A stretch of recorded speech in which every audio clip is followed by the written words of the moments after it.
Ben trobats de nou als cims de Catalunya. Avui ens hem desplaçat al punt culminant de la comarca de la Segarra. Es tracta del cim de la Serra de Montfred. No té topònim oficial, però és aquest punt més alt de la Serra de Montfred de Talavera.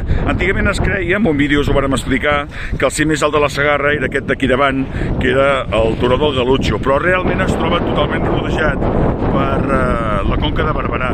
I per tant, aquest lloc d'aquí, que podeu veure, aquest, és el punt culminant de la comarca.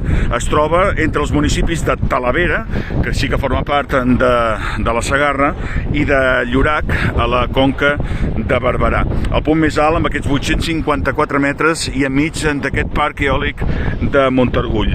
Una zona preciosa per caminar, per fer vols, si no fa ben i fred, com en el dia d'avui, i que us volem portar a terme també amb aquesta excursió que hem fet per sobre del poble preciós de Santa Coloma de Queralt.